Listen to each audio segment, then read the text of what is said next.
Are you tucked in, my dears? Good. Check the locks on your doors. Check them twice. Go ahead. I'll wait. Done? Are you sure? Because the locks only keep the people out. They don't stop the things that are already inside, waiting in the shadows. Welcome back to the nursery. I am the Creepy Nanny. Tonight, we are going deep into the archives. I have selected 3 specific accounts from my collection. These are not short anecdotes to frighten children. These are long, detailed descents into madness. They come from nannies who took jobs that seemed too good to be true. Jobs with high pay, beautiful locations, and terrible, terrible secrets. We will explore the consequences of breaking the rules. We will travel to the deep, silent woods where things are ancient and hungry. And we will find out what happens when you feed something that should have been left to starve. These stories demand your patience and your bravery. Settle in. It's going to be a long night. Story 1. The List of Rules, Vermont, 1989. This first account comes from a handwritten journal mailed to me from Vermont.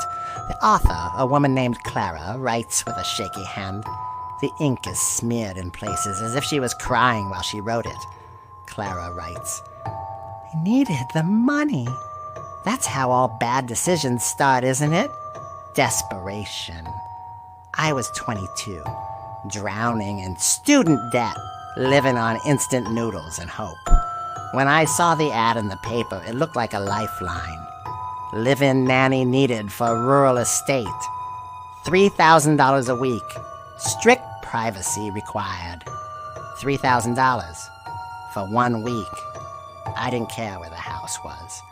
I didn't care who the people were. I would have babysat for the devil himself for that kind of money. The interview was strange. It wasn't at a coffee shop or an office. It was over the phone. Mrs. Thorne didn't ask me about my experience with children. She didn't ask for references. She asked me if I was easily scared. She asked me if I was capable of following instructions to the letter, no matter how nonsensical they seemed. I'm very disciplined, I told her. I lied. I was disorganized and curious. 2 traits that would almost get me killed. The house was a sprawling mansion nestled deep in the Vermont mountains, miles from the nearest paved road. The trees grew thick and twisted around the property, blocking out most of the sunlight. It was beautiful, but cold. So incredibly cold. Even with the fireplace roaring in the main hall, I could see my breath. It was a cold that didn't come from the weather, it came from the stones of the house itself. On my first night, Mrs. Thorne met me at the door. She looked nothing like her voice on the phone. She was frail, pale. Her eyes were sunken, rimmed with deep purple bruises from lack of sleep. She looked like a woman who hadn't closed her eyes in a month. She handed me a thick cream-colored envelope. Her hand was trembling. These are the rules for the night shift, she whispered, glancing nervously at the staircase. My husband and we need to leave. We need to be away from here. Follow them, Clara. Do not question them, just follow them. Then they left. They literally ran to their car and sped down the driveway, leaving tire tracks in the gravel. I was alone with their son, Julian. Julian was a sweet boy, 7 years old, but he was strangely quiet. He didn't play. He didn't run. He just sat in his room, drawing pictures of black shapes standing in doorways. He went to bed at 7 p.m. without a fuss. I sat in the massive, silent kitchen and opened the envelope. Inside was a single sheet of paper, 5 rules typed in stark black ink. Rule number 1. Keep the basement door locked at all times. Do not go down there, even if you hear Julian's voice calling for help. It is not Julian. Rule number 2. All curtains must be drawn by sunset. Do not leave a single gap. If you see a face in the window, do not react. Rule number 3, if the phone rings, let it ring. We do not have a landline connected. Rule number 4, between 3:04 a.m. and 3:15 a.m., you must lock yourself in the master bathroom and turn on the shower to the hottest setting. Do not come out until 3:16 a.m. Rule number 5, never acknowledge the tall man in the hallway. If you see him, look at the floor and walk past him. He is shy. I read the list twice. Then I laughed. I actually laughed out loud in that empty kitchen. Rich people, I muttered. I thought it was a hazing ritual, a psychological test to see if I would crack. The first 2 nights, I followed the rules, mostly out of respect for the paycheck. I drew the curtains tight. I ignored the phone when it rang at midnight, a shrill mechanical scream that echoed through the halls. I checked the basement door. It was always locked. And yes, at 3:04 a.m., I sat in the master bathroom with a shower running, steaming up the mirrors, feeling like an absolute idiot. But by the 3rd night, the fear had worn off. Boredom set in. I was tired of playing their game. I was reading a book in the living room, a warm mug of cocoa in my hand. The grandfather clock in the hall began to chime. Dong! Dong! Dong! 3:04 a.m. I looked at the stairs. It was a long walk to the master bathroom. The floor was cold. I was comfortable. Forget it, I whispered to the empty room. It's just a game. Nothing happens at 3 a.m. I stayed on the couch. 3:01 a.m. passed. The house was silent. See? Nothing. I felt smug. I had called their bluff. 3:05 a.m. The temperature in the room dropped, not gradually, instantly. It plummeted 20 degrees in a second. The cocoa in my mug stopped steaming. The fire in the fireplace didn't go out, but the flames turned blue. A sickly pale chemical blue. I sat up, clutching the blanket. The silence changed. It wasn't just quiet anymore. It was a heavy, pressurized silence, like being underwater. 3:08 a.m. I heard a sound from the front vestibule. Click. The sound of a lock tumbling. My heart hammered against my ribs. I knew I had locked the front door. I checked it 3 times. Scratch. The heavy wooden latch slid open slowly, painfully slowly. I hadn't unlocked it. Nothing had touched it. The door creaked inward, letting the winter wind scream into the house. Snow swirled into the foyer. I couldn't move. My body was paralyzed with a primal fear I had never felt before. A lizard brain reaction that said, "Predator, don't move." I stared at the open doorway. There was nothing there. Just the dark, snowy night. No footsteps in the snow outside. No tire tracks. Then, a footprint appeared on the rug inside the house. A wet, muddy footprint. But it wasn't a shoe. And it wasn't a human foot. It was a hoof. A large, cloven hoof print, pressing deep into the expensive Persian rug, steaming in the cold air. Step, step, step. Invisible weight crushing the carpet fibers. Another hoof print appeared, then another. It was walking towards the living room, towards me. I held my breath. Tears streamed down my face, hot and fast. I squeezed my eyes shut. Please don't see me. Please don't see me. The footsteps stopped right in front of the couch. I could smell it now. It didn't smell like snow. It smelled like sulfur and burning hair. And old, copper blood. The smell was so thick I gagged. I felt hot, wet breath against my ear. It was close, inches away. A voice sounding like grinding gravel inside a deep well whispered, "You're not in the bathroom." I screamed so loud my throat tore. I threw the mug of cocoa at the invisible shape. Dong! The clock chimed the quarter hour. 3:16 a.m., instantly. The front door slammed shut with a deafening bang. The fire turned orange again. The pressure in the room vanished. The hoof prints on the rug began to fade, evaporating like steam. I didn't wait. I packed my bags that morning. I didn't wait for the Thorns to return. I left a note saying I had a family emergency. I drove until I ran out of gas 3 states away. I never told them I broke rule number 4.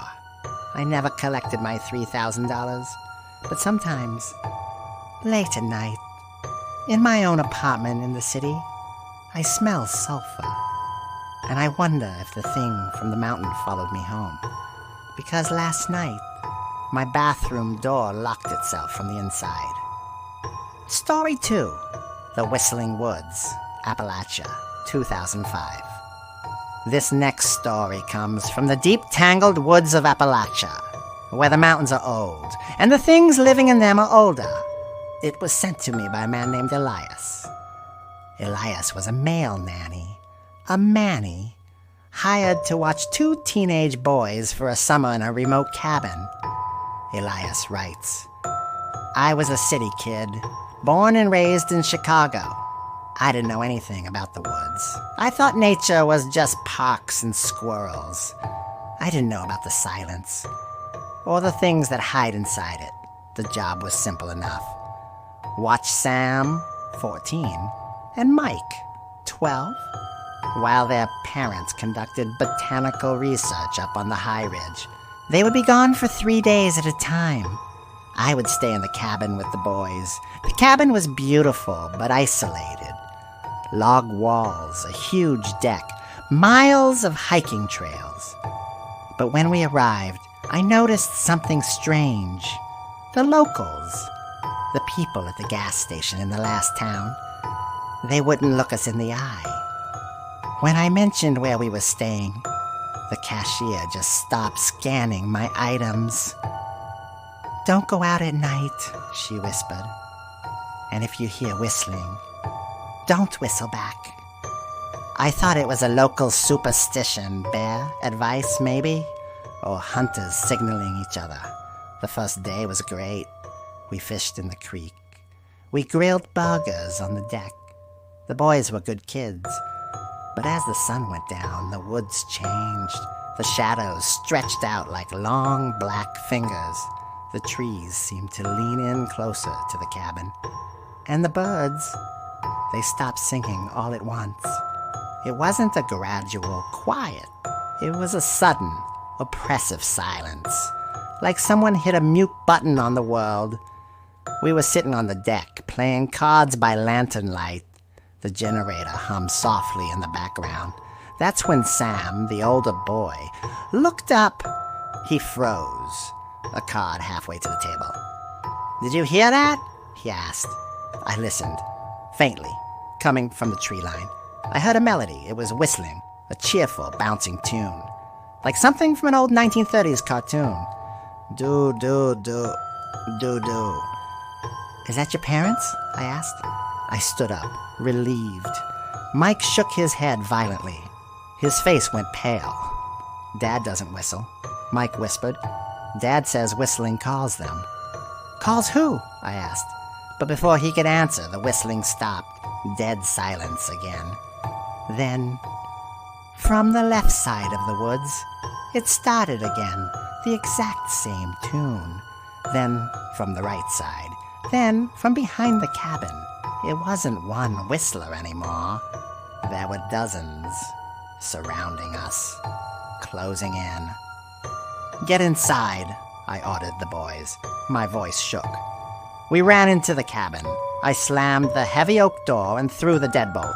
I locked the windows. I pulled the curtains. What is that? I asked Sam.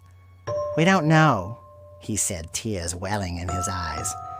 Dad calls them the mimics. The whistling got closer. It was right outside the windows now, scratching against the glass. And it began to change. It wasn't a tune anymore. It was learning. It started mimicking sounds it had heard. It mimicked a baby crying, wah, Wah, it mimicked a coyote howling. And then it mimicked my voice, my exact voice. "Hello? Is anyone there?" It called out from the darkness. "Hello? Is anyone there?" It was a perfect recording, but there was a glitch in it, a stutter, like a broken record. "Hello? Is anyone there?" I peeked through the slit in the curtains. The moon was full, illuminating the yard in a silver glow. I expected to see people, pranksters with speakers, but the yard was empty. There was nothing there. Yet the whistling was coming from the air itself. Or maybe from the trees. Then I saw it. One of the pine trees at the edge of the clearing moved. It didn't sway in the wind. It stepped forward.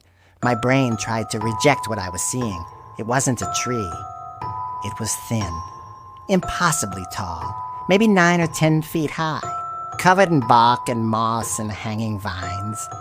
But it had limbs, jointed, jagged limbs that hung down to the ground. It had a face that looked like a knot in the wood, and a mouth that was just a dark, hollow hole. It turned its head slowly. It looked right at the window where I was standing. It raised a long, wooden finger to its hollow mouth. It pursed its lips and whistled my name. "Elias!" We ran to the basement. We spent the night huddled in the corner with a shotgun. We didn't sleep. The whistling didn't stop until the sun came up. All night long they tapped on the walls, tapping in rhythm, trying to find a way in. When the parents came back the next afternoon, they found scratches all over the outside of the cabin, deep gouges in the logs, inches deep. They didn't seem surprised. They didn't call the police. They just looked at the woods with a fearful respect. We packed up the car in 10 minutes and left. I never go camping anymore. I live in a high-rise apartment now, but sometimes, when the wind blows through the city streets, I hear that tune. And if I hear someone whistling a happy song on a dark street, I don't look back. I run. Story 3. The Secret Sibling, New York, 1995. Our final story is perhaps the most disturbing. It is a slow burn, a realization that creeps up on you like cold water rising in a dark room. It comes from a woman named Beatrice who worked for a prominent, wealthy family in upstate New York. Beatrice writes, "The job was simple, almost too simple. Care for baby Lucas. He was 6 months old, a cherub of a child with golden curls. The house was a historic estate, 3 floors of mahogany and marble. The family was kind, generous. They paid me double the market rate. They gave me my own suite on the 2nd floor. They treated me like family, but there was a quirk. The 3rd floor? The parents told me on the first day. The 3rd floor is for storage, old furniture, antiques, dust. Don't bother going up there. The floorboards are rotten. It's unsafe." I believed them. Why wouldn't I? Every house has its junk room. But soon, I noticed a routine. Every night at 6 p.m. sharp, the father would go to the kitchen. He would prepare a large silver tray, not with dinner food, but with raw meat, usually huge cuts of steak or mounds of ground beef. Sometimes, raw liver. He would walk up the stairs to the 3rd floor. I would listen from the nursery. I would hear a heavy door unlock, clank, grind. Then silence for about 2 minutes. Then the door locking again. He would come down with an empty tray. His face would be pale. His hands would be shaking, just a little. I asked him once jokingly if they had a guard dog upstairs. He didn't laugh. He stopped chopping vegetables and looked at me with dead, flat eyes. "We have a pest problem," he said. "Rats. Big ones. We trap them." I nodded slowly. But I grew up on a farm. Rats don't eat 2 pounds of raw steak in 5 minutes. And rats don't knock on doors, because that's what I heard at night. When the house was quiet, around 2 a.m., I would hear knocking coming from the ceiling. Rhythmic knocking. Knock, knock, knock. Pause. Knock, knock, knock. It sounded like someone politely asking to be let out. One rainy Tuesday, everything changed. The parents received a phone call. An emergency at the father's business. They had to leave immediately. They were in a panic. The father grabbed my shoulders. "Beatrice, we will be back by midnight. Watch Lucas." Then he froze. He looked at the clock. It was 5:30 p.m. "The feeding," he muttered. "I can't miss the feeding. It gets angry."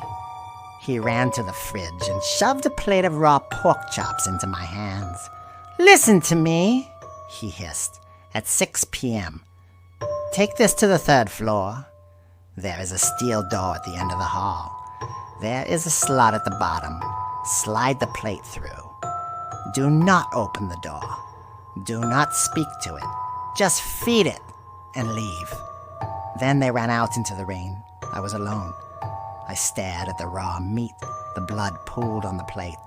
My heart was pounding in my throat. "It gets angry," he had said. 6 p.m. came. I walked up the stairs. The air got colder as I climbed. The 3rd floor landing was dark. Dusty. There was no old furniture, no storage boxes, just an empty hallway. And at the end, a heavy steel door. It looked like a prison cell door, reinforced with iron bars. It had a food slot at the bottom. I stood there, holding the tray. My hands were trembling so hard the plate rattled. "Hello?" I whispered, from the other side of the steel door. Something sniffed. Sniff, sniff, sniff. It was a wet, heavy sound, like a large dog smelling fear. I knelt down. I slid the plate of meat through the slot. "Here," I whispered. Immediately a hand shot out from the darkness under the door. I screamed and fell back. It wasn't a hand. It was pale, translucent, hairless. It had 6 fingers and long yellow talons that looked like bone. It snatched the meat and dragged it into the dark. I heard tearing sounds, chewing, wet, sloppy eating noises, bones crunching. I turned to run. But then, a voice spoke from behind the door. It wasn't a growl. It was high-pitched, wheezing, childlike. "Is Mother coming back?" I froze. I couldn't help myself. "Who are you?" I asked. The chewing stopped. A giggle echoed in the hallway. "I am the first," the voice said. "I am the pretty one. Lucas is the spare." My blood ran cold. Lucas, the baby downstairs. You're Lucas's brother?" I stammered. "I am the first," it shrieked. Then the voice dropped to a whisper. "Mother loves me best. That's why she keeps me safe up here. But I'm hungry, Nanny. The meat isn't enough. I don't have anything else," I said. "You have the spare," the voice hissed. "Bring me the spare. Bring me the baby. I want to play with him. I want to see if he breaks like the last one." The thing behind the door threw itself against the metal. Bang! The steel groaned. The hinges screamed. Bang! It was strong, impossibly strong. "Let me out!" it screamed. The voice wasn't childlike anymore. It was a demonic screech. "Open the door! I smell the baby!" I didn't wait to hear more. I ran downstairs. I practically flew. I burst into the nursery. Lucas was sleeping in his crib. I grabbed him, blankets and all. I ran to my car. I didn't even lock the front house door. I drove to the nearest police station, crying hysterically. When the police went to the house, they found the 3rd floor door open. The hinges had been ripped out of the wall. The thing was gone. But they found Lucas's nursery. The crib was smashed to pieces, shredded by claws. Whatever was in that room It went straight for the baby. The parents were arrested later that night. They were charged with child negligence and harboring a dangerous animal. But they never told the police what it was. And they never found the sibling. They never found the pale thing with 6 fingers. The police searched the woods for weeks, but they found nothing. It's still out there. Sometimes, when I'm alone in the dark, I wonder if it's still looking for the spare. 3 stories, 3 lives changed forever. Rules exist for a reason, my dears. The woods have eyes, and not every door in a house should be open. Think about that the next time you see a keep out sign, or a list of instructions that doesn't make sense. Obey them, or you might end up as a story in my collection. Do you have a set of rules you must follow, or a secret room in your house? Tell me. I want to know. Subscribe to the Creepy Nanny, and remember, sleep tight. And whatever you do, don't look behind the shower curtain.